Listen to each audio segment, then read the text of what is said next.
those of you who have stayed under even more pressure.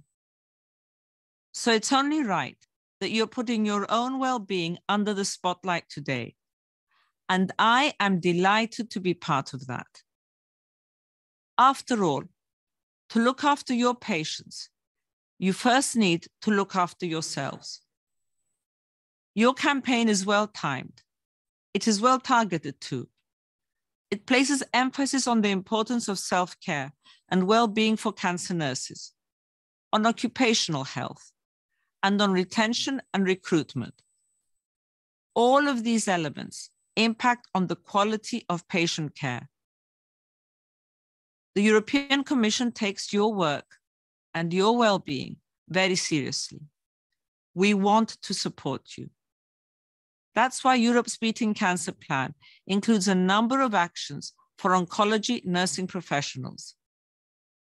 Building a stronger, multidisciplinary cancer workforce is one of them. High-quality cancer care depends on a high-quality workforce. Patients deserve the best care possible. Health professionals need support to keep updating their skills throughout their careers. The Interspecialty Cancer Training Program we launched last year will help health professionals get training and continuous education. Other actions cover key issues like the quality and safety of radiation technology in diagnosing and treating cancer, and support for member states to establish comprehensive cancer centers and networks. Friends, your profession and your well-being as individuals are at the very heart of our drive to turn the Beating Cancer Plan's ambitious actions into ambitious achievements. Not all angels have wings. Some wear scrubs. You've probably heard this many times before, and always with heartfelt gratitude. Heartfelt gratitude that I fully share. You should all be very proud of your work with cancer patients across our union. A very happy European Cancer Nursing Day to you all.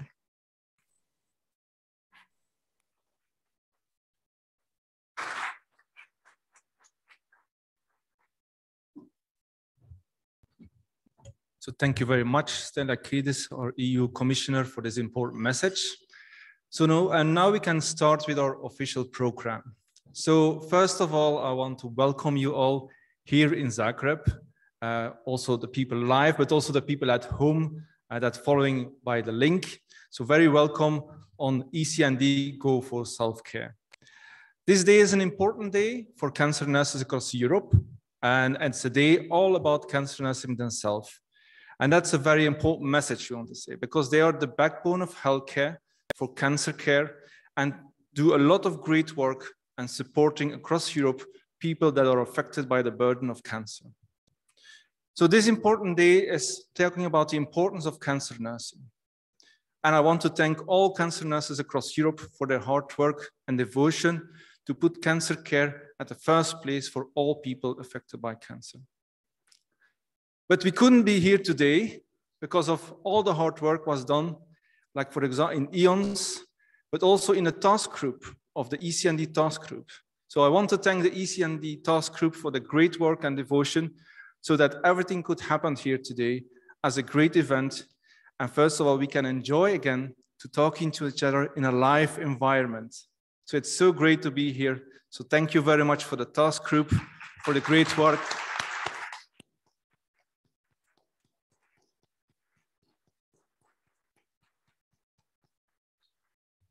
But secondly, I think we have to thank somebody else also and give her some nice flowers, because she is part of both groups. She is part of EONS, but also part of the local organizing committee.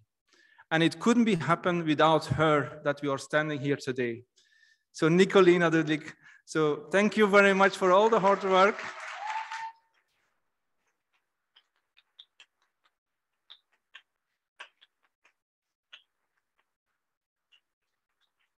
You're welcome.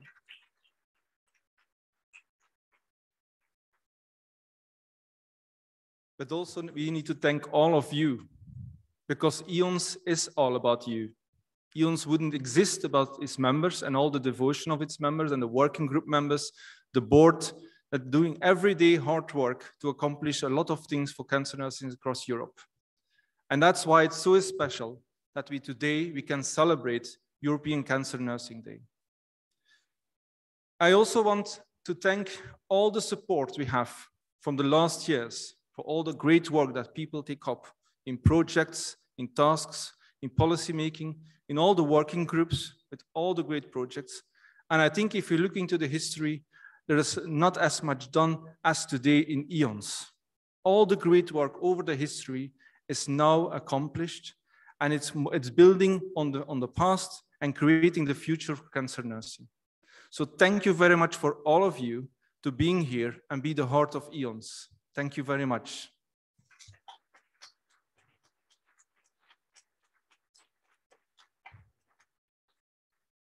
So now I want to pass the floor to Virpi, our president-elect, and she will introduce the next part of the meeting. So thank you very much to be here.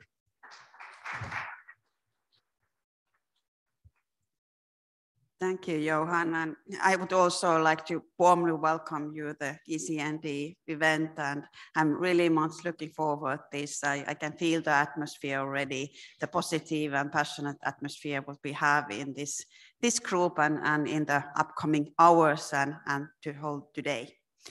I would like to, before I just shortly introduce the program, if you have the program, we could take that up now. So I would like to introduce our team members. Many of you have been working with the EONS team members by emails and when you participate those meetings, and it could maybe to see them live. Most of them are here today. So let's start with, let's say, Iveta over there. So could you just...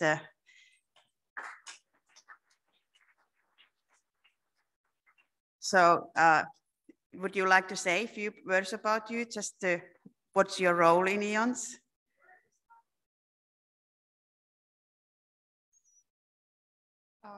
I'm a cancer nurse by training myself, so I know how you do, and I think also it shows you where. I'm not in clinical practice, but I share passion for cancer nursing with you and our patients. Here at EONS, I'm a projects manager for many education projects, and also do support for annual EONS conference, supporting the scientific committee planning the program. And then I also support EONS overall with fundraising communications with our partners. So that's my role. And good to see you, many of you, face to face here. It's much better than over the screen. Thank you, Iveta. I can see Rudy. Rudy is someone you have all been in contact with. So could you just say a few words about your role? Hello. Hello, welcome to all of you, and I hope you enjoy the day. So my name is Philippe, as Virpi is telling, I've been years with EONS working with oncology nurses. So I'm responsible for the membership, but also for coordinating the various events, such as this event, the ECND event. And it has been really a pleasure to prepare this event together with the EONS team and the EONS leadership. And it's great to see all of you live again after all this long time of the COVID isolation. So it's really great. Okay, thank you. Thank you. Irena? Yes, it works now. So nice to see everybody. I'm fairly new to EONS team. I started last year. So for me, there is still a lot of new things coming. But I just want to say that there is a future for everything we do. It's great. We do great projects. And I keep my mind open. I learn. This event, ECND, for me, it means that instead of seeing everybody from the groups 2D, I see you 3D, and it's a whole new experience. So I really appreciate it. People are taller, smaller, it's just really lovely, and I love the connection. So thank you all for coming here. Let's stay in touch, and let's just go for the future, and EON's the best. So thank you. Thank you. Then move it to the other side of the corridor. There's Anne. Thanks, VOP. Hello, everybody. I'm Anne Revel. I work in the Brussels office of EONS. I look after finance and HR. So I will be expecting to see lots of really nice expenses claims soon after this event. And I echo my colleagues' comments. It's an absolute delight to see all of you in person. I don't sit in so many of those meetings even where you've seen each other through the screen. So if I seem, oh, that's you, then it's with pleasure and delight to really meet you in person this time around. So thank you very much. Thank you. Then we have Helen. Hi everybody, I'm Helen Oswald. I'm the Communications Manager at EONS. You've probably seen the newsletter and things on the website, even if you haven't seen me. So that's where it all happens. And we want to encourage you to follow us on social media. So I hope you're already doing that. And having fantastic support from my colleague Christina there today. So if you haven't started tweeting your messages and your excitement about the day, please do. So it's lovely to see you all here. IRL, as a friend of mine calls it, in real life. So I hope you enjoy the rest of the day and have a lovely evening tonight as well. So good to be here and see you all. Thank you, Helen. And then the last present here, Christina. Hello, everyone. I'm Christina. It's really nice meeting you for the first time, all of you. I'm the communication intern. And thank you very much for the smooth cooperation during these 6 months that we have to do the ECND 22. Thank you so much. Enjoy your stay. And this is a really important day. This is about self-care. And you know, the message is like, take care of yourself. Like, thank you very much. Thank you. So we are a little bit behind of our schedule, as you can see. And of course, we want to take care of all of your biological needs like food and drinks and sort of thing. So, but I think we snitch a little bit from the lunch break. So if we go a little bit over, so we still need to have enough time for the lunch. But without further ado, so I think we go for the EONS working group meetings, working group presentations. Then we have the lunch break. And then we have a surprise event. And in the afternoon, you have the separate invitations to different working group meetings. And in the evening, we will have a dinner at Maredo restaurant, which is just in a walking distance from this hotel. But without further ado, so we will start the working group presentations. And I think if we follow the care and young cancer nurses, so the C would be the first. So I think the communication working group, or yeah, I can see advocacy working group is already here. So maybe you start then. So now we can share the slides, which are the EONS advocacy working group. Thank you.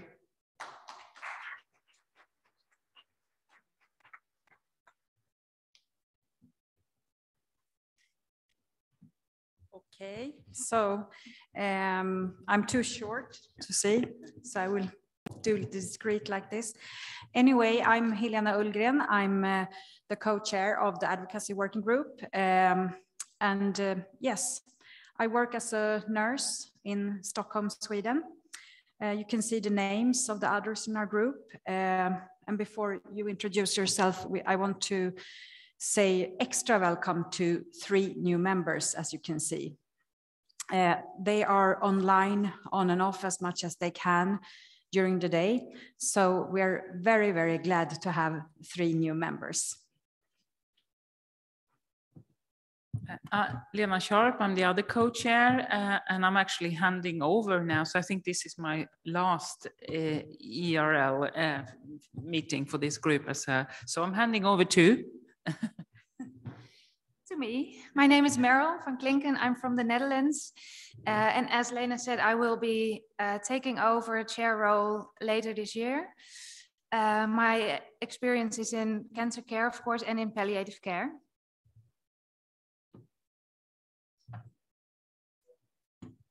We're going to mess this up now, and I can't change the, oh yeah, there, okay. So we're going to help each other to report, and it has to be very brief, and it's very difficult to see, actually. But our goals and objectives for this period in the group was that the first one was that we, by the end of 2020, something happened, so it's slightly delayed, but that we should explore and describe cancer nursing education and how it's regulated for all EONS member countries. And you can believe that was the hardest thing we ever tried to do, because it's impossible. There's no register covering this. There's differences in each countries over time, etc. So we partly done it in the Cancer Nursing Index and also in our safety survey.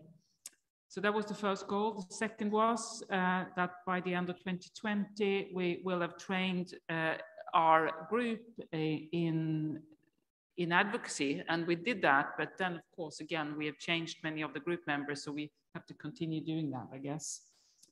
And then we have something that failed, and because that was, well, it's not the end of the 2023 yet, but the cancer nursing education framework should be implemented in minimum 10 EU member states to get status as a common training framework, which we haven't done. I think we worked on one country quite a lot today here in Croatia, so maybe, but I don't think we will get 10.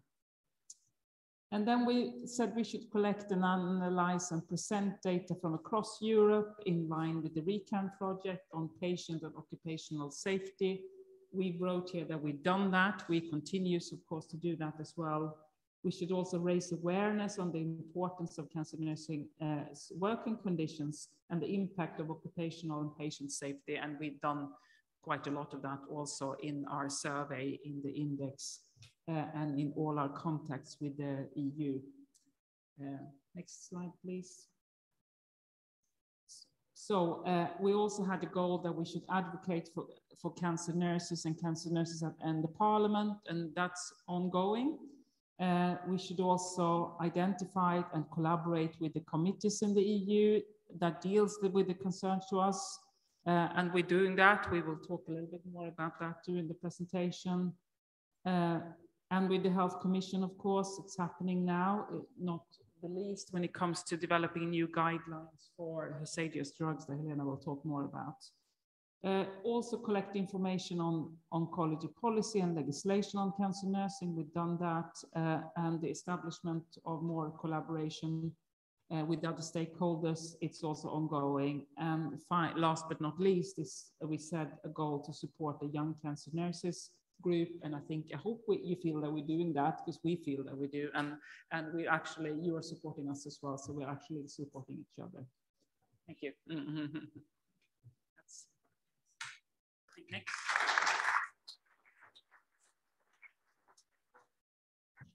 We weren't finished. Anyway, you all know about the safety manifesto. It's there on, and that one that when we did it, we didn't realize how much that was going to help us. But it was such a good idea to sort of put the foot down and show what EONS wanted to say in terms of safety. So the manifesto have helped us in all the advocacy work, working further on what issues we want to address, what we need to, want to impact all the policymakers on. And one of the results, you could say, from the manifesto was that we really identified from both advocating the manifesto, from doing the survey, we identified areas that needed improvement, and one of them were education. So the safety webinars, they were live, 4 of them, and it was also a collaborative project with other working groups, and they're still there on YouTube. And we have more than 1,000 nurses that have attended and watched them, because we can still follow how many that are watching them. And I think we had slightly under 20, because you could also get ECST points for this, for doing all the webinars and then a test. We have a few that I think it was 15, I can't remember, but anyway, that have done that, you know, test. And we also have done an evaluation that I haven't really, you know, I don't have data on that, but I can say that they were extremely well perceived, the webinars. Yeah. Next slide. Oh, that's me. Yeah. So back to the Cancer Nursing Index, that's actually the revision is ongoing. So I really hope that, thank you to Christina and to Helen that really helped us with all the work. So it's available in 16 different languages online, information about the survey and also the survey itself. And we have added this time, I mean, we tried not to change it too much, so we should be able to compare the results from the 2020 first version of the index, but so we've not changed so much, but we added some questions, for instance, on the pandemic, the impact on the pandemic. It's difficult to do a survey today without asking the nurses on positive and negative effects of the pandemic. And we also have added some questions on staffing levels to see a little bit more there to follow that up as more. So hopefully it will be open all year. So we hope that we had 650 responses last time, and we hope for much more this time. Next slide. So like Lena said in the beginning, one of our goals was for our advocacy working group members to be experienced advocators for cancer nursing. This is one of the reasons why we developed a toolkit for advocating, because we believe that all cancer nurses should be advocates. This toolkit is, sorry, I'm just going to look for the slides. This toolkit is a sort of, it has two parts. The first part describes advocacy in general, but also focuses on the areas you see here. Advocating for our fellow nurses, advocating for patients, of course, and also advocating within education. This is an ongoing project, so we hope we can finish somewhere this year for the advocating toolkit. Next slide, please. Oh. And one of another task group within advocacy working group focuses on workplace accreditation. This is a core set of workplace standards to foster safety for cancer nurses, but it will also provide a learning curve within cancer wards. This is based on the EONS Safety Survey and the European Cancer Nursing Index. So the four themes that Helena described earlier are very well represented within the accreditation workplace accreditation. We hope to provide a pilot somewhere this year and launch the accreditation, the workplace accreditation somewhere the beginning of next year.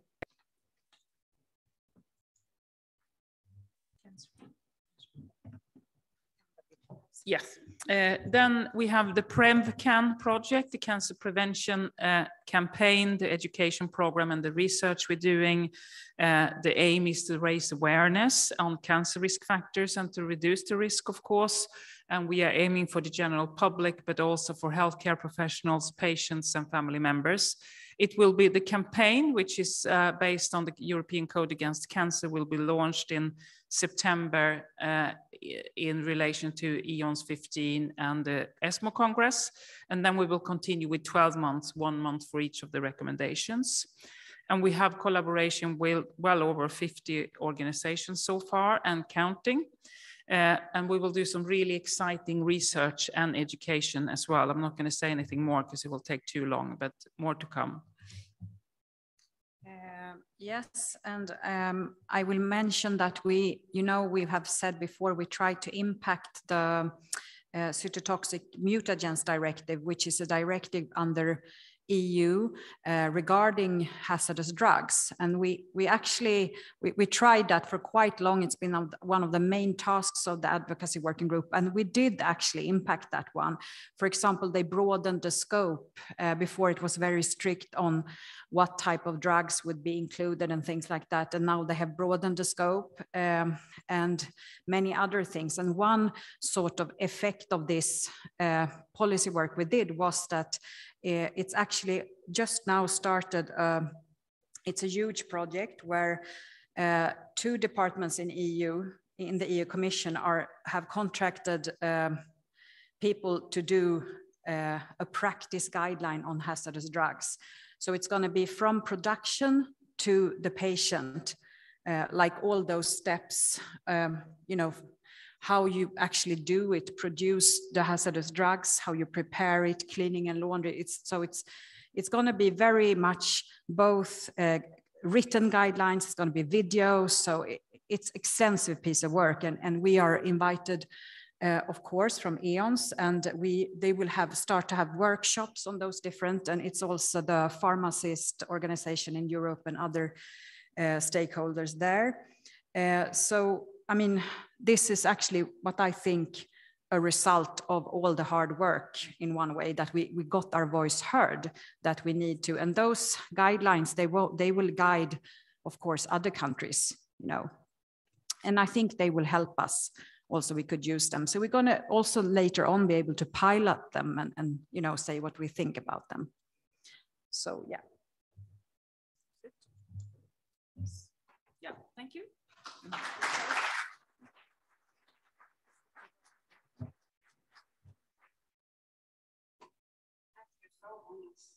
Impressive work. Let's see who's next. Whose slides are next? We can go. Advocacy, is it advocacy? Advocacy was there, and then I need to see what they are going to put there. Communication. Win the lottery.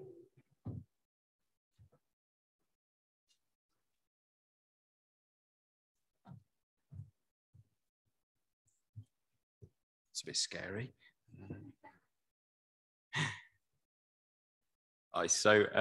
I'm Matt. I'm an advanced clinical practitioner in oncology in the UK. I work in a cancer centre in Derby. And I have very recently joined communications working groups. I've had one meeting, and Kiki is the chair, but I'm just presenting on her behalf today.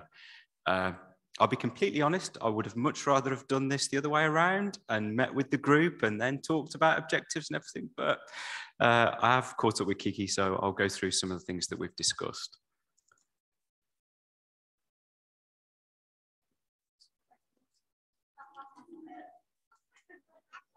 I'm very good at communication, clearly. So what I thought was going to be really interesting to look at was actually being new into communications, actually looking at what the objectives are for the group.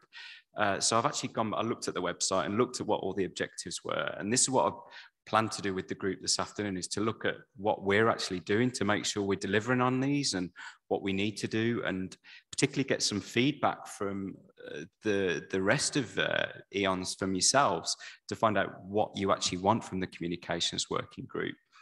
So you can obviously read those guidelines there. But I'd be really interested if there's anybody out there now that's got anything to say with regards to if they feel there's anything we need to be doing with regards to these objectives from a communications perspective.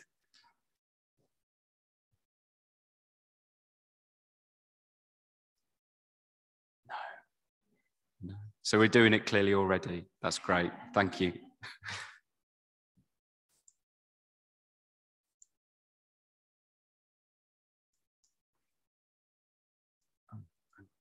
So yeah, we looked back at, obviously social media is a huge part of what we do from a communications perspective. So we looked at all the platforms that we use, and what we can see is that year on year, all of the social media platforms that we use, our activity is increasing. And obviously as time progresses, and with the feedback that I'm hopefully going to get from yourselves today, we can look at what other platforms we need to think about, or what we can do to support you with your campaigns that you're doing with your own individual working groups as well. But yeah, I thought it was really interesting just to see how Twitter and Facebook, clearly the major platforms that are used. I still don't have a Facebook account, so maybe now that I'm in communications, I probably need to get one. So when it comes to these two objectives here, we felt that we are definitely helping in the different groups. We've got representatives in a number of working groups, task groups. We've been heavily involved with ECND 22, EONS 15. We're getting involved with PrevCan. And obviously we were quite active supporting EONS with the Twitter chats, and obviously with my previous advocacy hat on, I can see how beneficial Communications Working Group really were at helping us to get the message out there for the important work that happens in the other groups. The next two objectives that we've got here, we again feel that we're helping out with these different working groups, but we still recognise that we might have some more work to do to make sure that we're doing all that we possibly can to maximise the support that we give. And equally, when it comes to these two objectives here, which you can all see, we have been disseminating surveys in various social media platforms, but we equally feel that we do need to reach out to other EONS member societies to ascertain how communications can support them as well. So that's certainly something that we're going to be working on as well. We've got the last two objectives here that we definitely feel that we're delivering on. We've always worked closely with advocacy, particularly with a lot of the projects that they work on, and we definitely look forward to doing that in the future as well. So moving forward, the things that we're going to be sitting down and going through this afternoon, we're going to clarify the group membership. And we know that there are some members that are due to step down. So we'll be looking at what we can do to promote joining the Communications Working Group, looking at our strategic objectives and looking at what we're going to deliver for 2022 or 2023. We're really keen to get some feedback from the board, which I'm obviously part of, to find out how we can best work together and how we can equally collaborate with other working groups. And we're going to be looking at the website as well to see what we need to update from that perspective as well. So I was a lot quicker than the last one. So hopefully that we might get lunch back on track, but so thank you.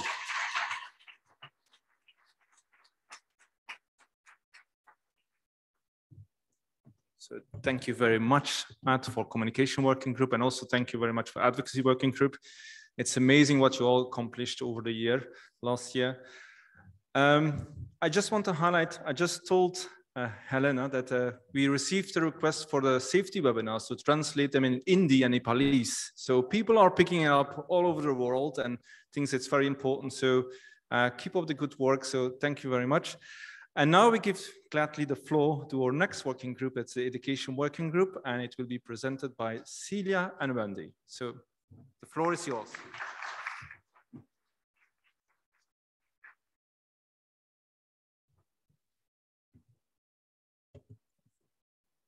Okay. Good afternoon. So first of all, I'd like to introduce ourselves. I'm Wendy McAnally. I am a children and young people's cancer nurse. My career spans over 25 plus years. I'm not going to tell you how many, but I've been in education for probably about 15.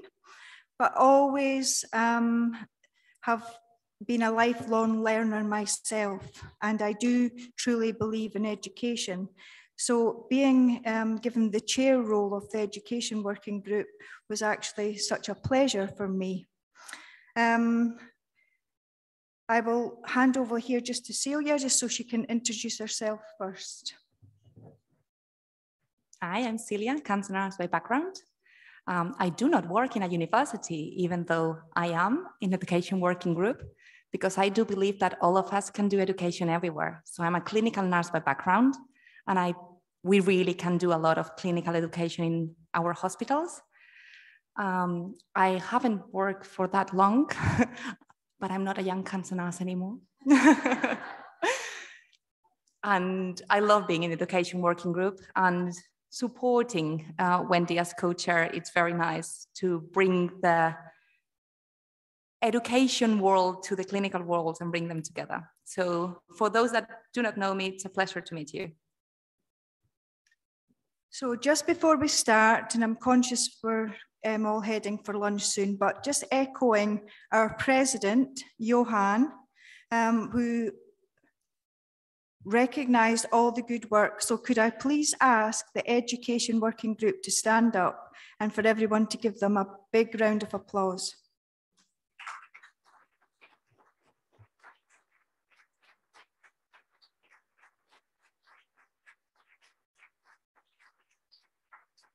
And not forgetting, I see Debbie's online, so welcome Debbie. Debbie and Vanessa Taylor are from the United Kingdom, and we have Mary from Ireland.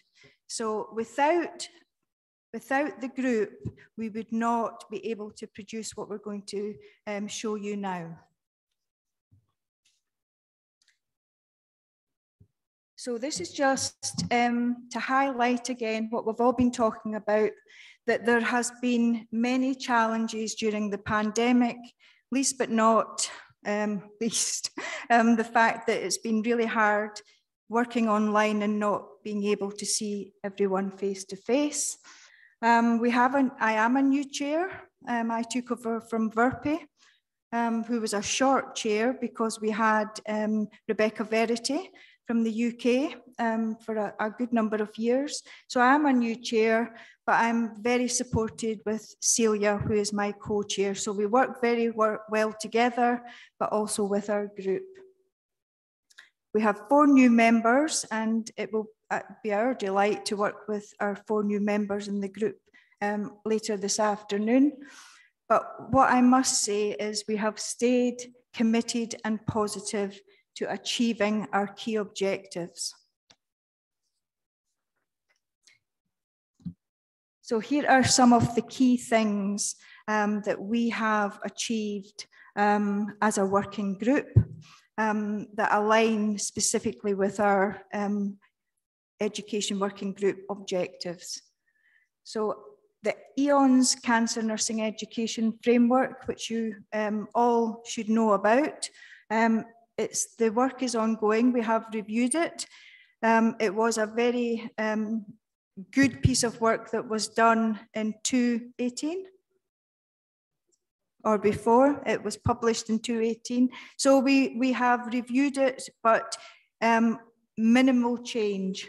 But again, we'll support all the education that people want to develop or deliver. We're very proud of the SO EONS masterclasses. So we have very good collaborative working with the European School of Oncology. I'm trying to be mindful here of what Helena said to me during one working group. Please do not use abbreviations. And it's very important that we do this, especially for new people, and when we are trying to communicate what we are trying to say to other people across all the different European countries. So masterclasses are not just delivered with the education, they are also with other of the working groups, and we're very proud of these masterclasses.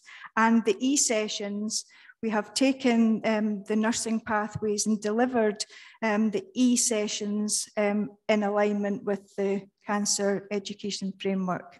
And I'll hand over to Celia. I think she just realized that I was going to present this part. Well, I think one of the nice things, the first time that we met all together in Brussels, is that we didn't work together, all the groups, much. And the nice thing when we were putting this together is how much of these things we are doing all together. So there is a lot of education that is not driven by education working group. Young Cancer Nurses and Advocacy Working Group are doing a lot on education. And it's very nice just to support their other people ideas. So it's nice to work together. So another thing that we have, and it's amazing work that both people that are not here, Debbie and Mary, have been doing in this, is the endorsement. So this year we already had 4 endorsement applications. So that's for people that are doing their own education and wanted to be supported by EONS. So if you want to have a look at it online, or you have your own educations, they can be supported by EONS as long as they align with our objectives. We have had a lot of applications, thank you, Teresa. We have had a lot of applications that help us to support more education. So a lot of them are related to breast cancer. And thanks to that, we have been able to do webinars on early breast cancer and advanced breast cancer. And we are doing a collaborative work that I'm sure Research Working Group will be talking about advanced breast cancer. We have also been involved in some of the things that Advocacy Working Group already presented, like the EU grant, and I'm very grateful to be part of that. And another of the applications that we have not been successful in, but we will continue trying. The NutriCanars that it's still online, that was driven by Communication Working Group. And as well, we we are doing ESMO guidelines. So recently you all received emails asking for your expertise for these guidelines. Thank you, Matthias and Eugenia, for that. So it's really nice that we are collaborating with different groups, with ESO, with ESMO, with other universities to drive and to do more education. And the last thing that we have, and again, that's more research, is that we have as well someone involved in the planification of EONS 15. And I know I already said that, but it's so nice to see that all of us are working together for the same goals, that I just want to say thank you for everyone.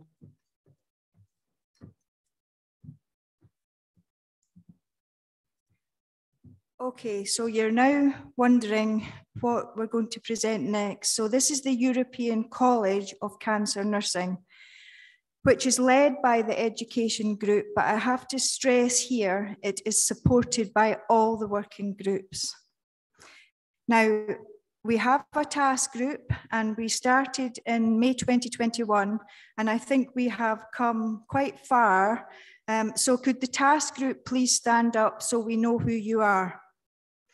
Now, what I want to say here is a big round of applause, because we couldn't have got this far without them. So,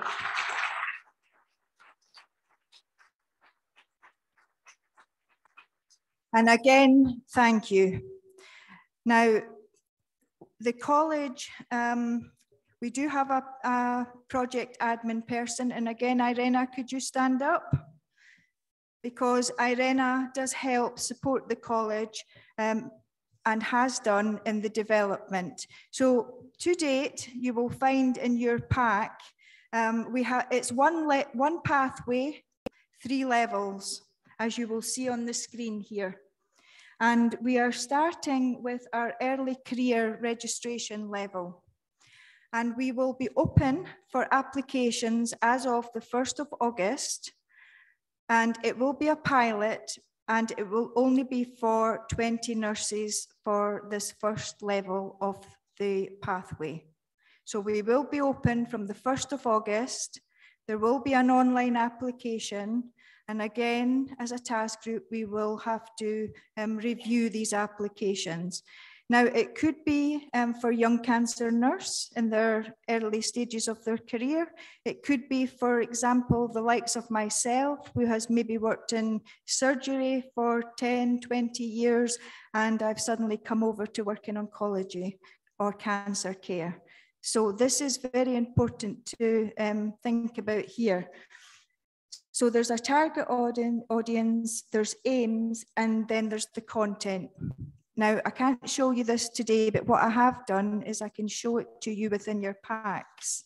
So you will find more information. There's a leaflet in your pack, which is about the college and the 3 levels. And then there's also a flyer that talks you through.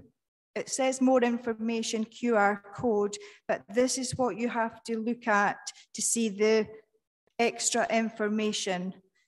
Okay, so what we have done basically is we have mapped all the educational activity that all the working groups do, and we have worked in groups to try and put these into the 1st level, the 2nd level, or the 3rd level. We have not developed the 2nd level or the 3rd level because we are doing a pilot of the 1st level. As of the 1st of August, the applications will open and the college will begin on the 28th of October until May.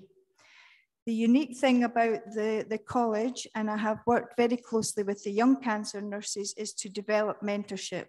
So anyone who applies and wants to be supported with a mentor can have that opportunity. We will also have facilitators, so we have to be very clear, there will be mentorship, but also a facilitator to help the nurses with their learning and hopefully to then improve their practice or to take it forward within practice. I hope that makes sense.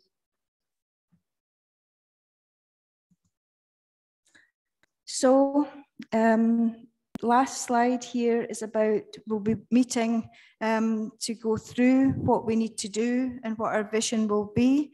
as we move forward. But as you can see from our presentation, that we do actually have quite a few projects that need still to be actioned and delivered.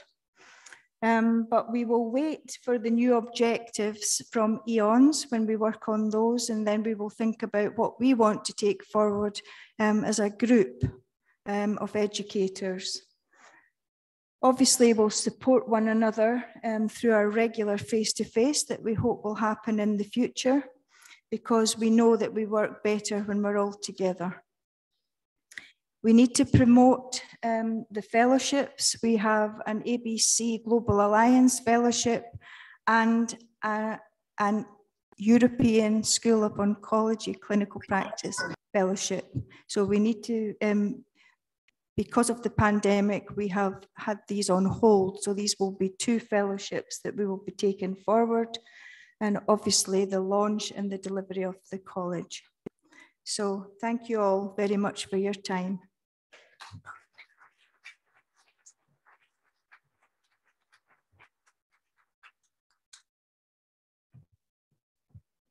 So thank you, Education Working Group. That's all the great work has also done. We see all working groups are working very hard and have like very fantastic projects and collaborations ongoing.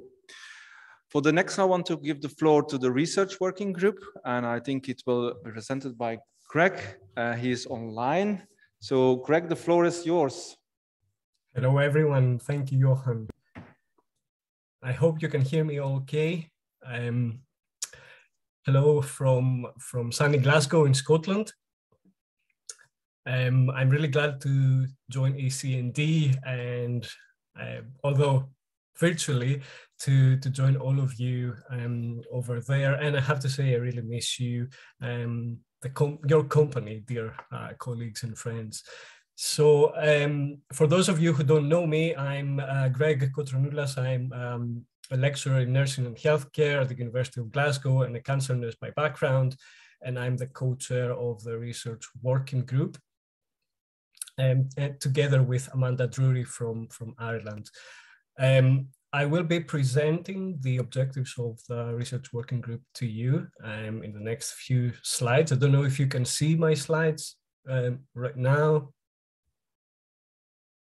Just let me know if and when you can see them. So before I begin, I just want to give credit to our brilliant members of the Research Working Group. Some of them are maybe sitting right next to you. Hello, please share your presentation through your Zoom account. Right, okay, fair enough. Okay. First of all, you need to open up presentation, then you go at the bottom, you have green one button, share screen, and find your screen of PowerPoint, and we will be able to see.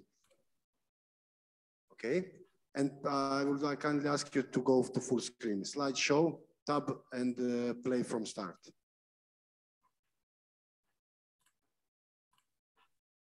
Yeah, okay. Thank you. Can you see my slides now? Yes, fine. Excellent. Thank you.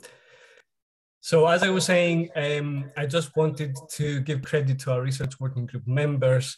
Without their help, I couldn't achieve anything really that we're trying to do as part of the group.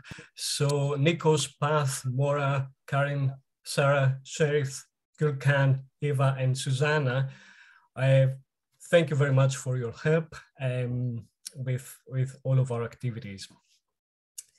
So there is a bit of a history in terms of the activities of the Research Working Group. So I think back in 2018, the then Research Working Group, I was involved in that as well. We sat down and we thought about trying to revise the objectives of the Research Working Group in line with the new EONS strategy. And we came up with 4 different objectives for the Research Working Group, which you can really see here. And we tried to go for objectives that could reflect SMART goals, being specific, measurable, achievable, and so on. So you can see that we began with trying to increase research literacy in nurses working in clinical practice so that they are able to perform critical appraisal, to try and be more involved in how research is being used in clinical practice, and to disseminate their own pieces of work. The second objective was to build capacity and provide opportunities to nurses to learn and network in relation to research.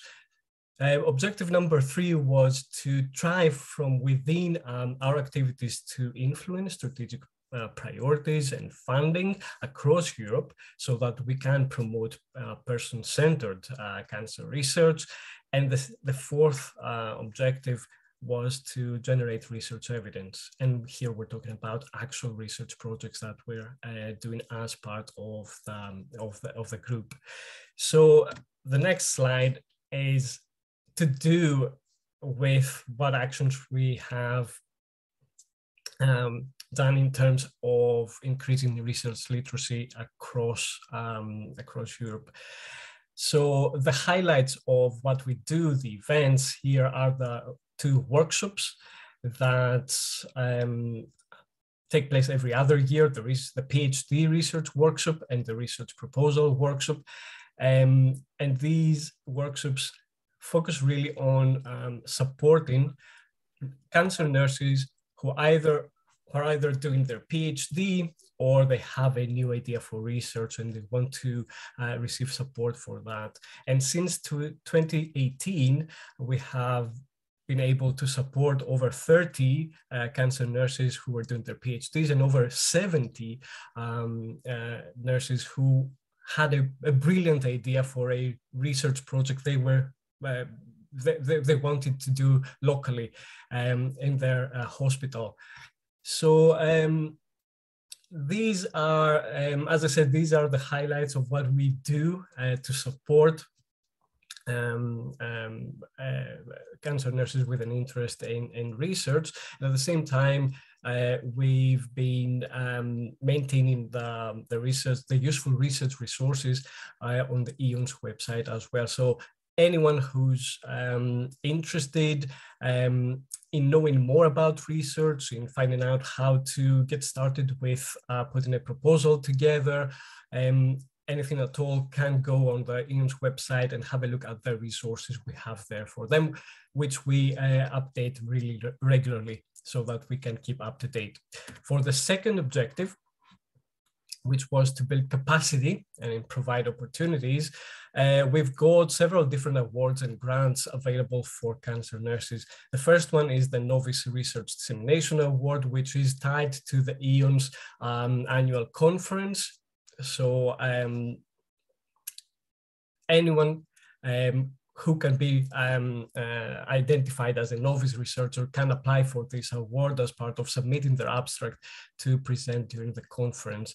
The Early Career Development Grant, which is currently open for people who have an idea for a research project and they'd like to apply for support for that, can be supported through this grant. And we also have the Research Travel Grant, which enables cancer nurses to travel across the world, really to develop networks and do actual work with other researchers and learn from them and share activities with them.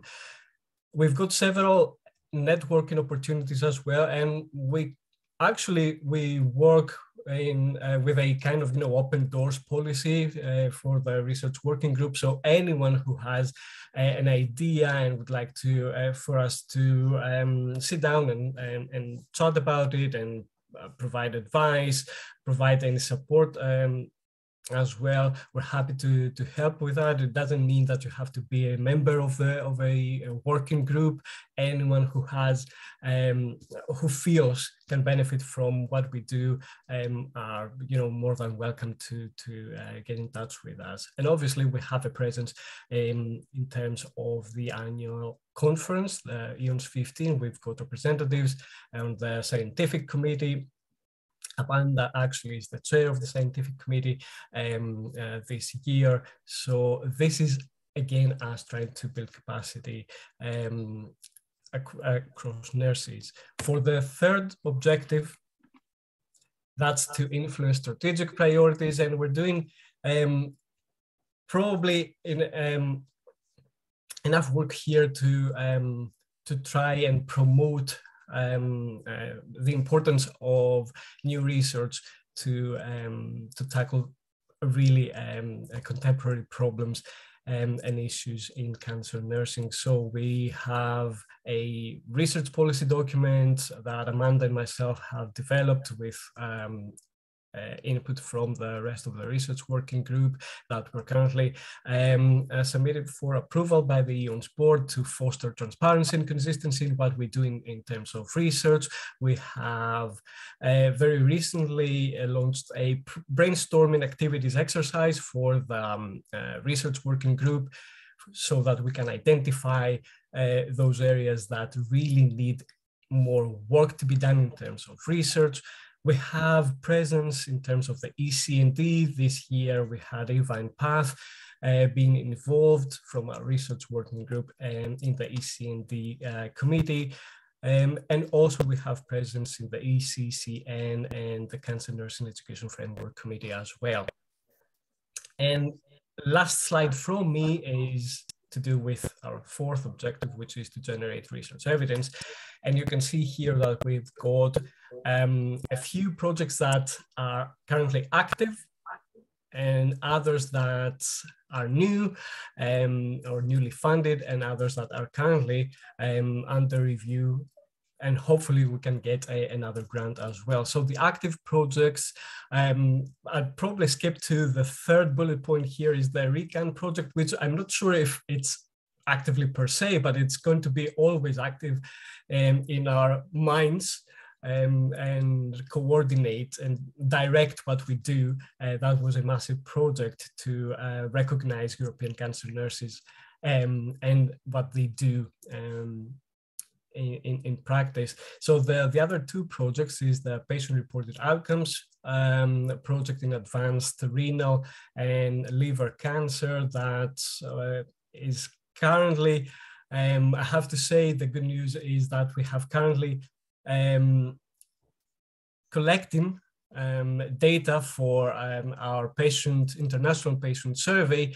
And I have to say here that I'd like to say massive thank you to Celia for all her work supporting this project.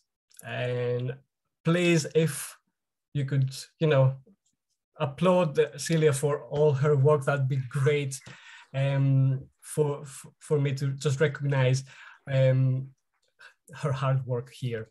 So I don't know if you can see my slides anymore, but if not, just to say that we had a success recently getting funded for a new project that it is to develop a training program for nurses to deliver better supportive care to patients with renal cancer. And as Lena mentioned just before, we've got the European Cancer Prevention Plan and the grant, which is currently under review by the EU. So that's me, hopefully on time. And if you've got any questions for me, by all means. If not, you can go ahead, enjoy your lunch, and thank you very much.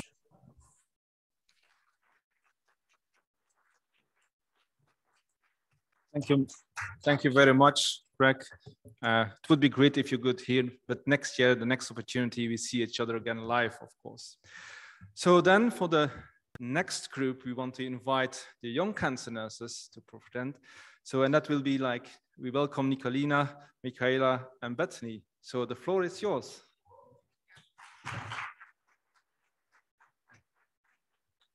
Sorry, after that temptation of lunch, you've just got a couple of minutes just listening to us and then we'll free you. So my name's Beth. I'm an advanced clinical practitioner in haematology and acute oncology in the UK, at Southampton. and been co-chair for the YCN since January 2021. Hi all, I'm Nicolina. I want to warmly welcome you all. We are happy to have you here. So we are last, we will be short. Our third chair is online. She couldn't attend. It's Mihaela. I think she can't introduce while we are sharing the screen. So we have the largest group and we have an amazing team. We are proud of them and we also have a great collaboration with all the other working groups. So Betty is going to present it to you.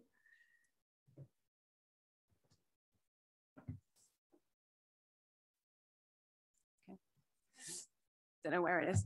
Fine. So since we took over at the beginning of last year, we've had a few projects that we've kind of had ongoing. We've set up a few different task groups to help promote kind of education and support for the YCNs across Europe. At the moment, we currently have a monthly blog post running. It's been, since we started it last May, we've had a variety of topics of interest to members of the group. But when we launched the PrevCan in September, the posts are going to align with the themes for each month. So that will be kind of going through to for that year. We've had posts from a variety of people from the EONS, wrong committee, sorry, beg your pardon, from the EONS YCN network. The most recent one was on sexual health and cancer treatment. And they all come through on the newsletter and they're on the website as well. So take a look. We have also got a task group looking at kind of useful resources. So that's anything from kind of clinical support to kind of research to opportunities. And that gets updated with any new things that are published. And we've also got we do lots of promotion, mainly kind of led by Michaela, who is queen of social media, I think, kind of promoting any events that are coming up and again, opportunities. So last year we had a Twitter chat in August, which was looking at bullying in the workplace and highlighting the kind of the prevalence and the difficulties of that. We are looking to run another one this year because we thought it was a really successful event. The theme of that has not yet been decided, but it's something we'll look at this afternoon. Again, we ran the second round of the Nightingale Challenge webinars last year, looking at a variety of topics from burnout and resilience to self-care and health, and also looking at kind of research and developing postgraduate kind of education. We're going to run some more this year. We've decided to drop it from 6 webinars to 3. I think over the last couple of years, there's obviously been a huge number of webinars, and actually we found with the ones last autumn, the audience numbers were kind of lower than they certainly had been the year before, whether that was because of the number that we had or the kind of frequency that we had them, or whether because no one was interested in the topics, or whether people are just kind of have had enough of webinars. We've decided to drop it down. And so we've already got the dates booked in, but again, the themes of each webinar are yet to be decided, and that'll be something we look at this afternoon. We've been working with the PrevCan team. A number of the YCN team have been helping with the translations of the packages, and the second lot of that is kind of ongoing at the moment. And we've also been looking at identifying people for each of the focus groups as well. I think we've sent a few names across to you, which is something we're working on at the moment is with the European College of Cancer Nursing project team as well, specifically looking at a mentorship program. I think this is initially going to be kind of a pilot program for young cancer nurses or anyone within the kind of that gets recruited into the college, as Wendy was talking about.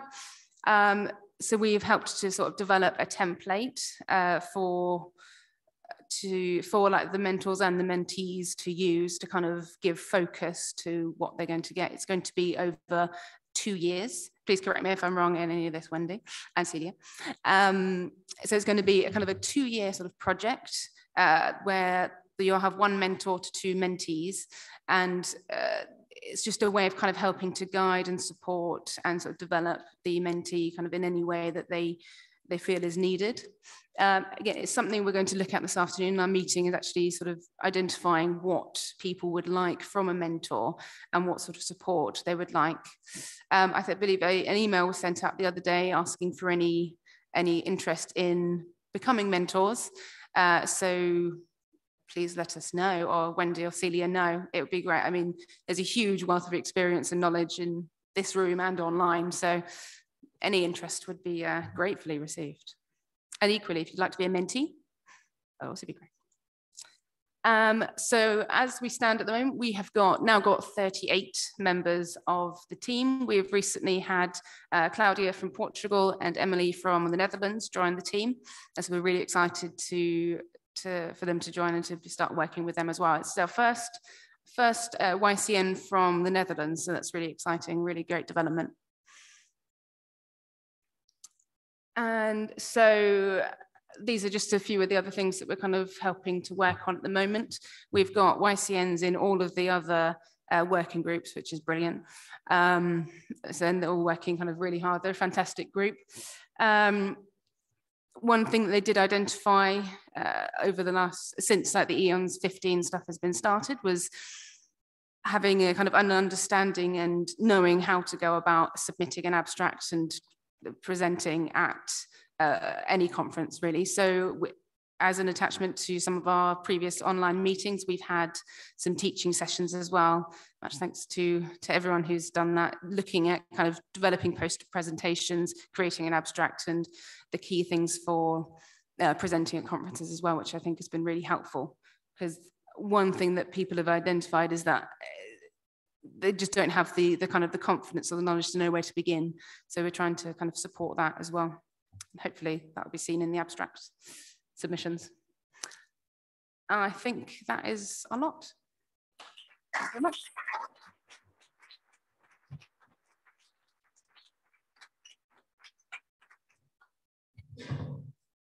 Thank you very much. It's obviously you're writing already history and creating the future in young cancer nurses. So that's fantastic.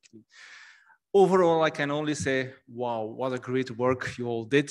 And thank you very much. And I think it's deserve another applause for all of you, I think.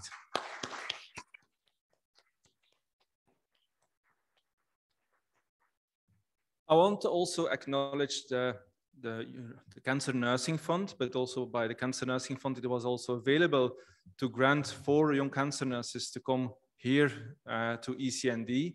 And they have also like opportunities to create for EONS 15 to apply for. So I want to also thank you to the people of the Cancer Nursing Fund to make this happen. So thank you very much.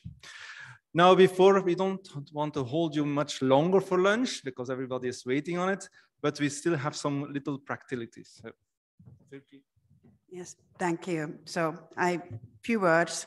So after the lunch, the lunch will be in the if you were on the hotel overnight, the same restaurant where the breakfast was, just around the corner over there. And then the meetings, before the meetings, there is a cons surprise event. Nicolina, where shall people come? Here? Yeah, here, back here. And then 3:15 starts the working group meetings. And sorry, you have received the invitation and agenda, and you can find the room there. So all are located in the same floor. Then we have a coffee break, and in the slide before, there was not the meeting time starting at 5, lasting until 6:30. So it's up to the working groups how much time you need. So me and Johan, we will visit you time to time, but we are not there to watch if you are there still 5 to before ending time. We are going to have the dinner at 8. So please, you know, you work in the space which feels good for you. There is a coffee available at half past 4 then. But without further ado, so please enjoy the lunch, and thank you for all of you online participants. And I wish you have been able to follow as well the program today. And now you go to your own kitchen maybe and have something to eat, hopefully as delicious as we are going to have here. So see you later all, and I wish you a very wonderful lunchtime. Bye.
So it's time to self-care.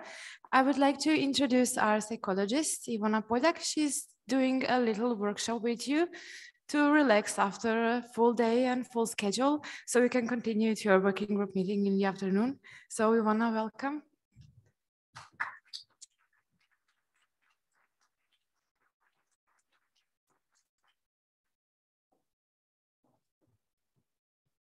Thank you. Greetings to you all. My name is Ivona Polak. I'm psychologist in the Department of Oncology in the Clinical Hospital Center Zagreb. I'm very honored to be here today and be with you and share some of the experience I have in few, like almost 5 years now. I shall say that it has been a very long time for me, but in your experience, I think it's just a tiny bit working in oncology. As I was preparing this, I don't know whether to say lecture or workshop, I thought about many emotions that we feel every day working with patients that are in great pain, that suffer, that have their emotions, they're depressed, feeling sad, angry, in fear. And those are the things that affect all of us. So I prepared a lecture that will say something about compassion, but not compassion to those patients. This lecture is not about how to have more empathy towards patients or how to have more compassion towards them, or not even how to communicate better with them. I think we all had enough of that. This lecture will be about how to have more compassion towards ourselves. And I think that's very important. And we will have some, I would say, relaxation technique or maybe workshop, something like that. But first of all, I'm going to talk a bit, because when a psychologist comes to the stage, every psychologist likes to talk because it is our only time when we can talk, almost. So something about the oncology setting that we're all in every day and have those emotions, have those many experiences every day. And we all know that it affects our everyday lives as well. We can have support from our friends, our partners, our colleagues, other people in our lives. Something is going on, I don't know what, sorry. Okay. But sometimes it is necessary to have psychologists to give you something, give you some technique, or to teach you what to do with yourself, because those emotions can be really, really hard. So psychological support is actually meant to encourage psychological resilience, creating a reservoir of capacity to cope with those difficult and stressful events. We do not tell you what to do, you know that. We do not tell you how to behave or what to feel. That's not what psychologists do. We teach you how to do better with yourself, how to have a reservoir of capacity for many emotions that we have every day. So how to cope? First thing that I always say is learning how to be in the emotion that happens. We are always trying to repress our emotions. We usually do it to push it into our bodies. I think we all know what that does to our bodies and also mind. We try to change it. We try to distract ourselves, but this is not the way. This is not the best and the healthiest way to be better with that emotion. So I always say, stay in your emotion, recognize what is going on and acknowledge it, and then have compassion towards it. What does it mean? For example, if I'm having this lecture with nurses all around Europe about oncology, and I know that those people work in oncology for 20, 30, 15 years, I don't know how long, and I work only 5, I have a lot of anxiety. I'm not trying to repress it. I'm not trying not to have it. I just know that I'm feeling sensations in my body that are telling me this could be anxiety, and it's okay. It's very important for me to be here. I'm very honored, and it's perfectly normal to feel that way.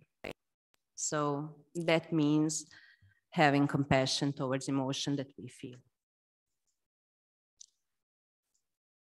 So something about theory. I have to say something. This therapy is an evidence-based form of psychotherapy that draws upon our evolved capacity for compassion. So our bodies, our minds are meant to have compassion, and this therapy is there to facilitate the alleviation of human suffering.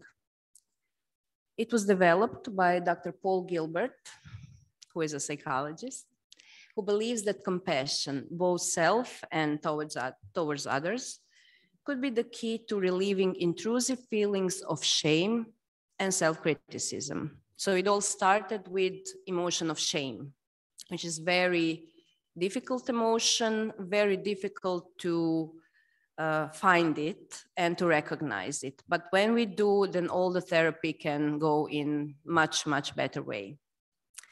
The goal of compassion-focused therapy is to help individuals develop their caregiving system, or as we say, soothing system, which helps them to be at peace with their thoughts and comfortable in their own head. Like in the example, it is okay for me to be anxious, to feel those anxious sensations. The caregiving system can activate non-judgment, strength, warmth, empathy, wisdom, kindness, and moral courage. That is all linked to compassion. Compassion-focused therapy involves 3 main components: learning about human nature. So we have those systems, I will say something about those systems in our body, and that is connected to systems in our brain. Learning skills to develop the caregiving system or the soothing system. So it has this component that teaches us how to have skills to be compassionate towards ourselves, and practicing activating the caregiving system and using it in one's daily life. That means that it's not only useful to know those techniques when some stressors come up. It is meant to do those meditations every day or as much as you can, to be to be a lot of time in the soothing system. Why is this therapy different than other therapies that we know? It joins together Western and Eastern philosophies. Compassion-focused therapy draws from a range of disciplines, including evolutionary psychology, biology, neuroscience, Buddhist thought. Most therapies are more firmly based in one discipline or philosophy. So it is like multidisciplinary therapy. It takes an interactional and compensatory view of the mind. This is the view that the mind is organized in such a way that some mentalities can be neglected while others flourish or take control. And that could be harmful or maladaptive. That means if we are in the threat system all the time, it is harmful for us. I know it is a bit it's just theory, but I have to say a few words before I introduce you to the systems that I'm referring to. And also there is the idea of social mentalities.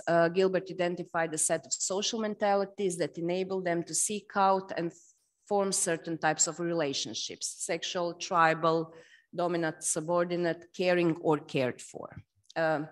This is not the same as personality, but is similar to that. key messages in compassion-focused therapy is you cannot avoid suffering in your life. We all know that if we are born, then it is 100% sure that we are going to die. And in this path of our life, we are going to have suffering. We're going to suffer in some way or another.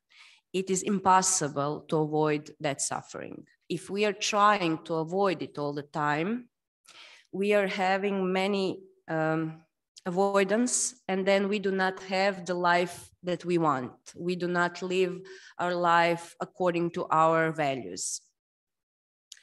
The things that have happened to you in your life are not your fault, but it is your responsibility to decrease your suffering. We did not choose to be born. We did not choose our parents. We did not choose the rules that we were brought upon. But we can choose our behaviors. We can choose what to do with those things that we have, that were given to us.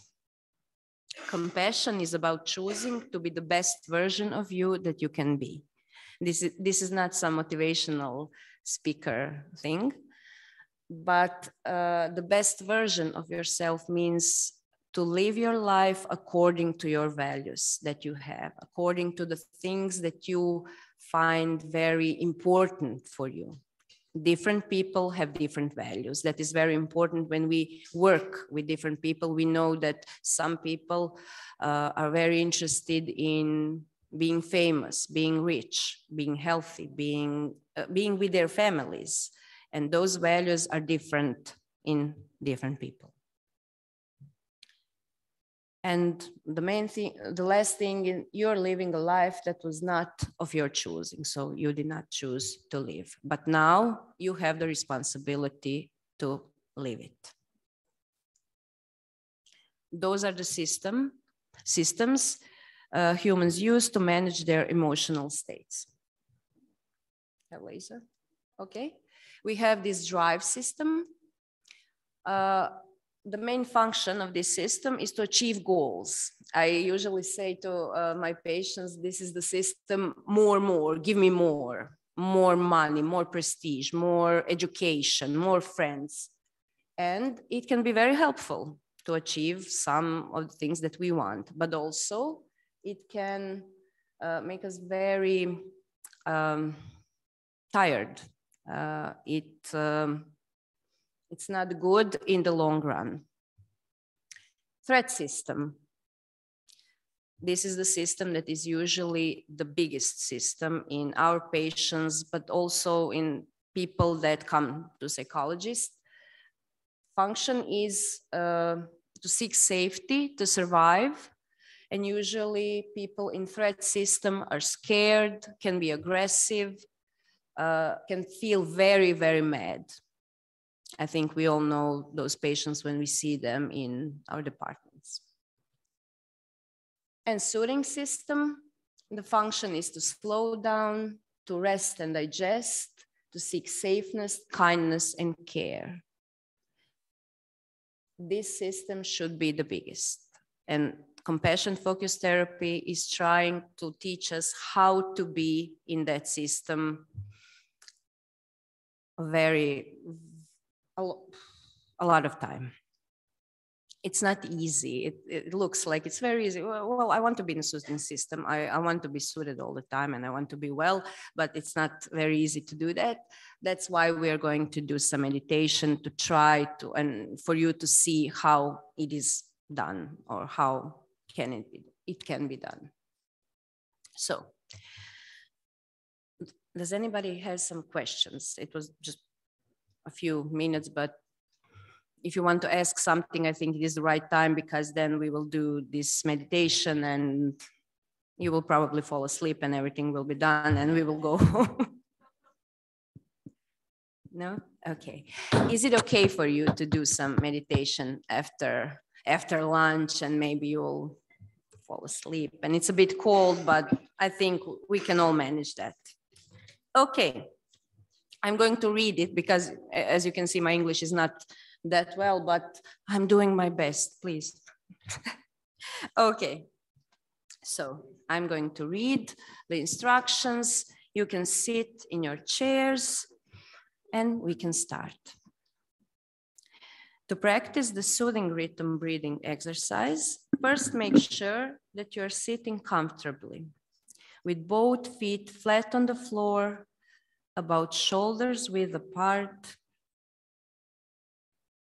and rest your hands on top of your legs and close your eyes or look down at the floor. You do not have to close your eyes, but you can if it's more comfortable for you. Let yourself have a gentle facial expression, like a small smile. Now, begin to focus on your breathing. Allow the air of each breath to come down into your diaphragm and feel it move in and out as you breathe. Play with the speed of your breath until you find a comfortable, soothing rhythm of breath.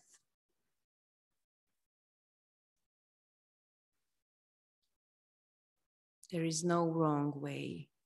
Just follow your breath.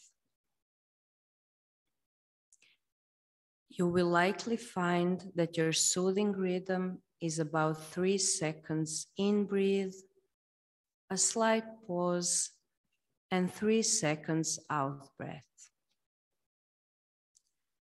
Continue focusing on your breathing through your nose and in your peaceful rhythm.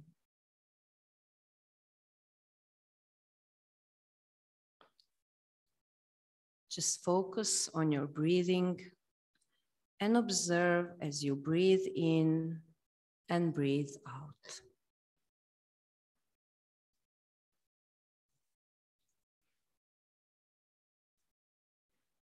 Now, slightly turn your attention to your body, sensing the weight of your body resting on the chair and the floor underneath you. Let yourself feel held and supported by the chair.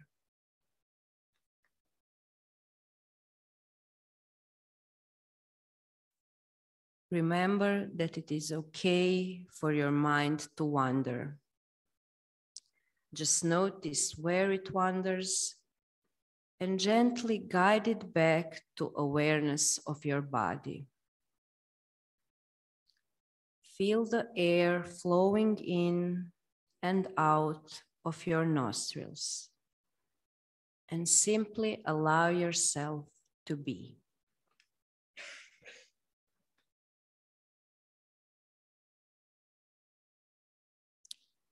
Now focus on how your legs feel. Imagine that all the tension in your legs is flowing down through your legs, into the floor and away. Let the tension go. As you breathe in, notice the tension. And as you breathe out, imagine the tension flowing away. Imagine your legs feeling grateful that the tension is leaving. You may find it helpful to slightly tense your leg muscles as you breathe in and allow them to relax as you breathe out.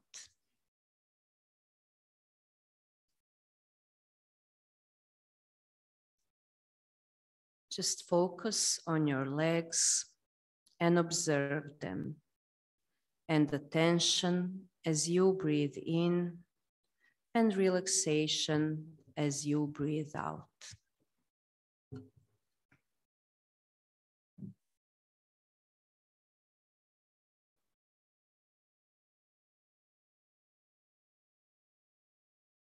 Move your focus to your body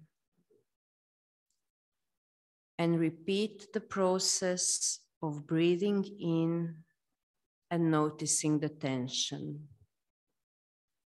This time in your shoulders, and breathing out and allowing it to flow away into the floor and away. Feel your body's gratitude as you empty it of tension, and enjoy the feeling of being kind to your body.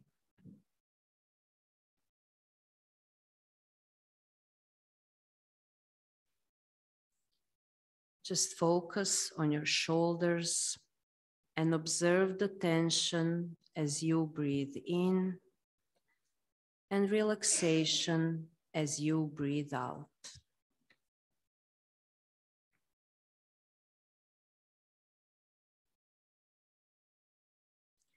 Now, focus on the tips of your fingers. Imagine the tension stored there and allow it to be released through your hands, your wrists, your arms, elbows, and shoulders. And finally, all the way through your body to the floor.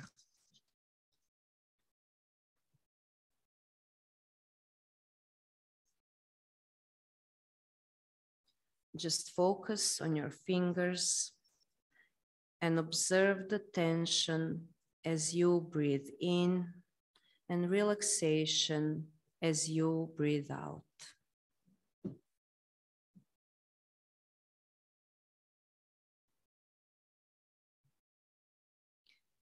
Next, move on to the tension in your head, neck, and forehead. Allow them to relax with each breath, and visualize the tension running down your shoulders, your stomach, and your back, all the way down through your legs and into the floor.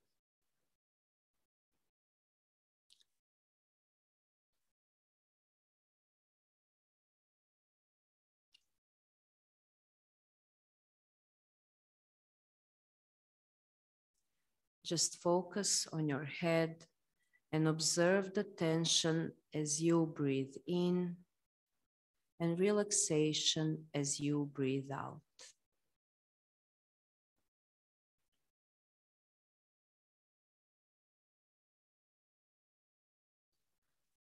Finally, focus on your whole body.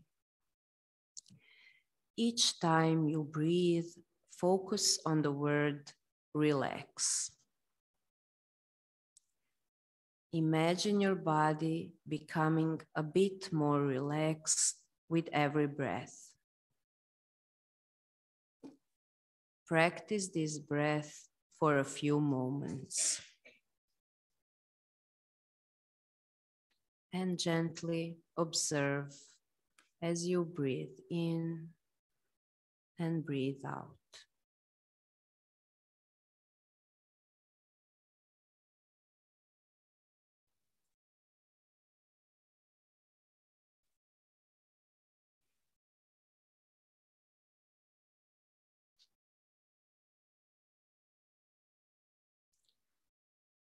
Now, think about someone you care about. It could be your partner, your friend, parent, child, or even a beloved animal. Focus on them and direct your attention towards them as you breathe in and breathe out.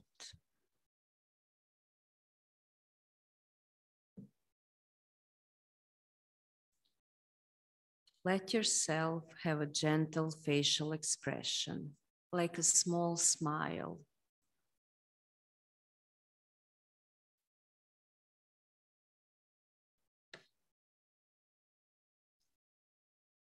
Focus on your beloved one and direct your attention towards them. And imagine you saying to them the following: may you be well. May you be happy. May you be free of suffering.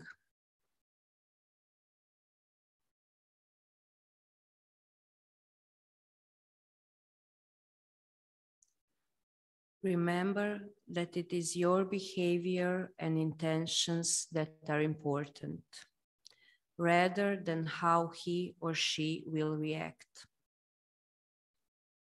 Be gentle, take your time, and allow yourself to focus on the desires and wishes you create in yourself for this other being.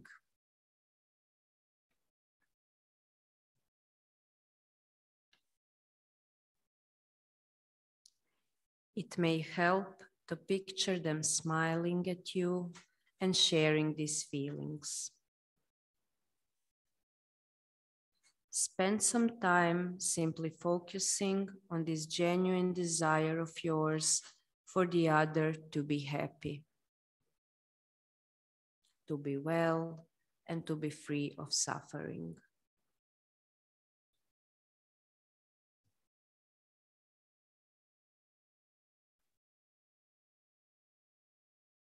Observe your breathing.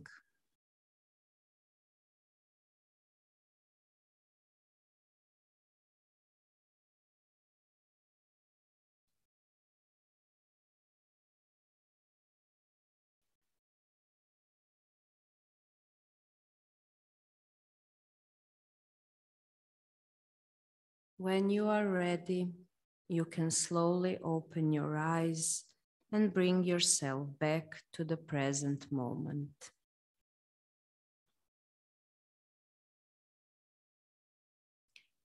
A small stretch and a deep breath can help you ready yourself for the rest of the day.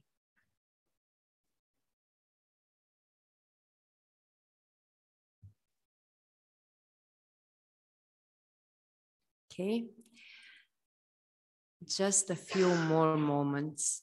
Would anybody like to share their experience?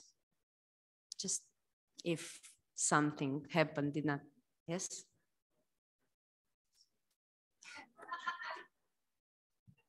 Yeah, so it was very, you're very relaxed then. Okay.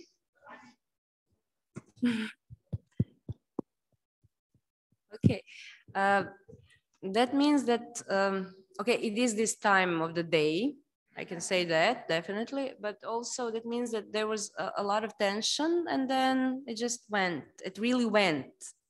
So if you're not meditating, maybe you should try. Anybody else that would like to say something? Somebody that maybe did not fall asleep, or maybe there could be some different experiences. Some people find it very difficult to follow the instructions. Yes.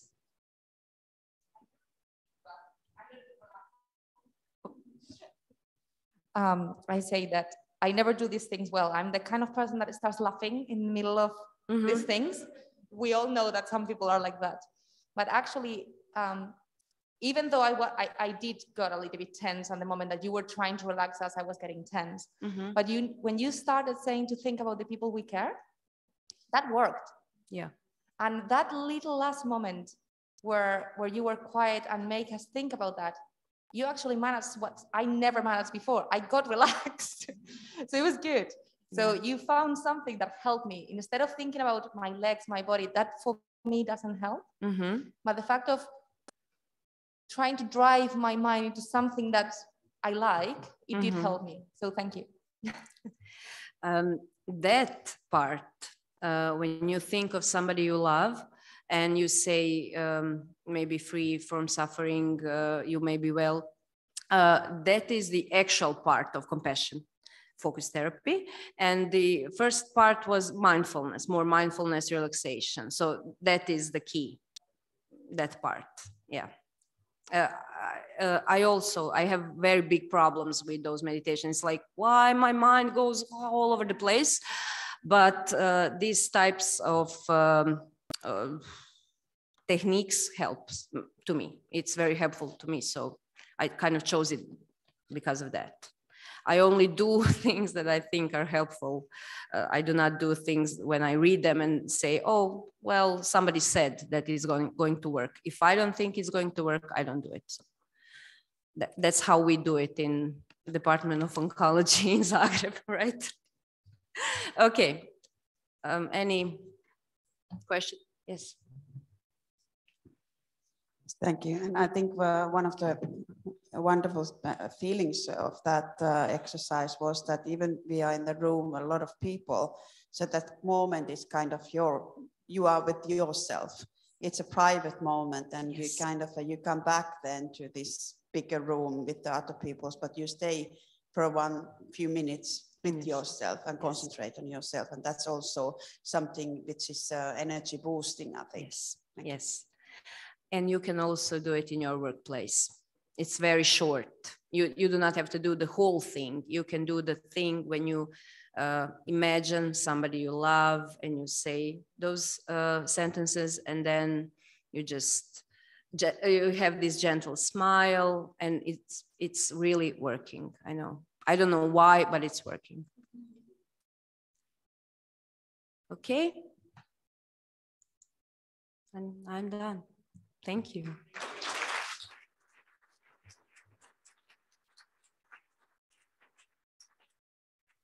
Any questions related to something else? You have psychologists, you have like 15 minutes maybe. First time, second, no? Okay, thank you very much. I was very honored to be here today.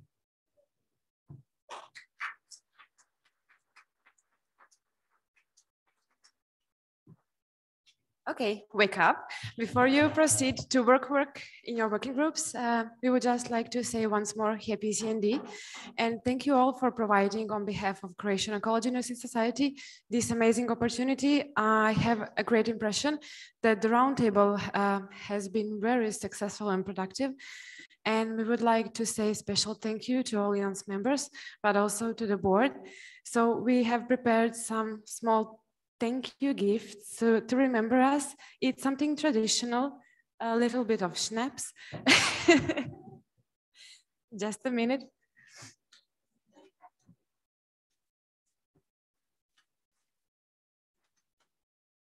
Okay, can I ask the president to come, please? And the president-elect. It really means a lot for us, so thank you very much.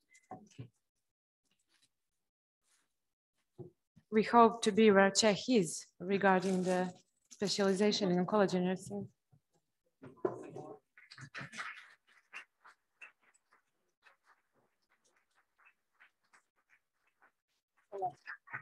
Thank you very much, but I think the honor is ours to be here and be together with the society. So thank you very much.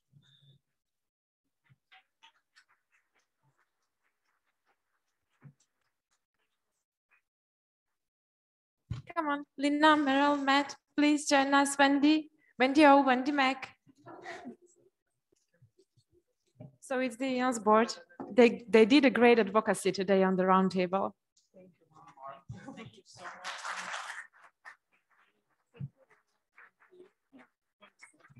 Really appreciate it. Thank you very much. Put on different shoes.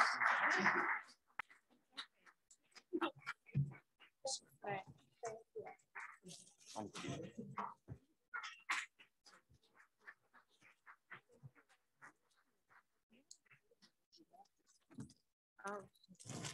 Okay, we missed 2 board members, but we will give it to them. Thank you all. You have a little break now, and at 3:15 you continue to work hard after this workshop. So see you tonight at a dinner. If you all agree, we can meet in the lobby at 7:30. Oh, here is Wendy. we could meet in the lobby. Wendy? 7:30. I will... Here is Wendy. It's okay. And Andrea also will give it to you.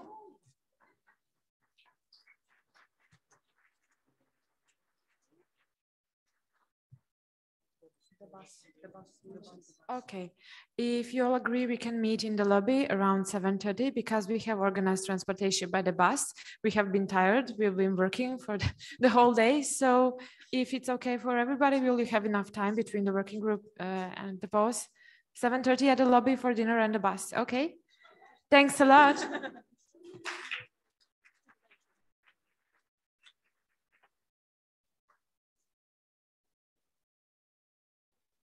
Thank you very much. Thank you so much.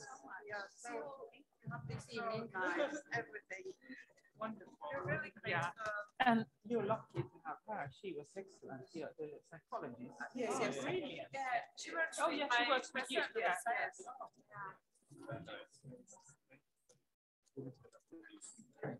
Thank you. Thank you, guys. Thank you for having us. Thank you. Sorry, drink it, please.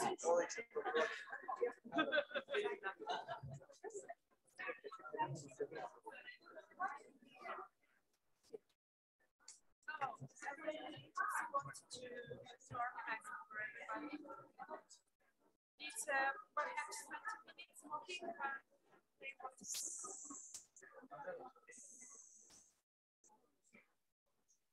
Stop.